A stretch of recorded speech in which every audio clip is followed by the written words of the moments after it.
কি হলো কাকুলি, দাঁড়িয়ে পড়লে কেন? চলো। শোনো সুকান্ত, আমার মধ্যে একটা অদ্ভুত অস্বস্তি কাজ করছে।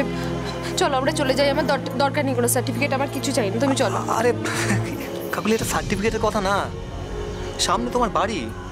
আরে এটা তো তোমার নিজের বাড়ি, আর 10 পা এগোলে নিজের বাড়িতে পৌঁছে যাবে, তোমার বাবা মায়ের সাথে দেখা হবে কাকুলি।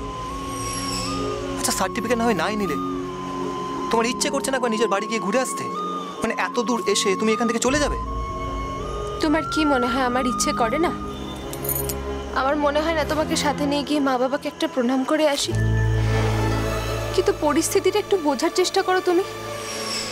যে অবস্থাতে ওই বাড়ি ছেড়ে আমি বেরিয়ে চলে এসেছিলাম, তারপর এই কারণে ও বাড়িতে যাওয়াটা কি ভালো দেখায় বলো তো? আর তার থেকেও বড় ব্যাপার হলো, আমার একটা ভয় কাজ করছে। ভয় কাজ করছে কেন? যদি তোমাকে ওরা আবার অপমান করে? আচ্ছা বুঝেছি, শোনো আমি একটা কাজ করি, আমি আগে একবার তোমার বাড়িতে যাই, মানে প্রাথমিকভাবে আগে দেখে আসি মানে কি হচ্ছে পরিস্থিতিটা। যদি দেখি সব কিছু ঠিকঠাক আছে তাহলে তুমি যেও, আর যদি আমাকে অপমান করে তাড়িয়ে দেয় তাহলে তোমার যাওয়ার দরকার নেই, কেমন? দেখো কাকুলি, আমার অপমানিত হতে কোনো অসুবিধা নেই। তোমার খুশির জন্য আমি সব কিছু করতে পারি। কি করে এই কথাগুলো বলছো? তোমার ভয় করছে না? যদি আবার ওরা তোমাকে অপমান করে চারটে কটু কথা শোনায়? ভয় কিসের?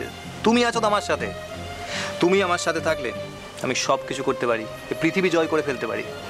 আছি মানে এটা কি? সারা জীবন আছি তোমার সাথে। তবে তুমি আমার কথা শোনো, যদি দেখো ওখানে বেগতিক কিছু হচ্ছে, তুমি সোজা চলে আসবে, আমার কোনো সার্টিফিকেট দরকার নেই।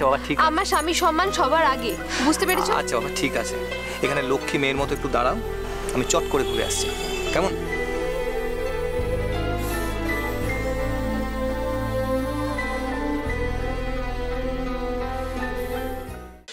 অচিন্ত কুমার সেনগুপ্তের প্রথম কদম ফুল, সোম থেকে শনি সন্ধ্যে 7:30টায় আকাশবাণী ও প্ল্যাটফর্মে ট্যাপ।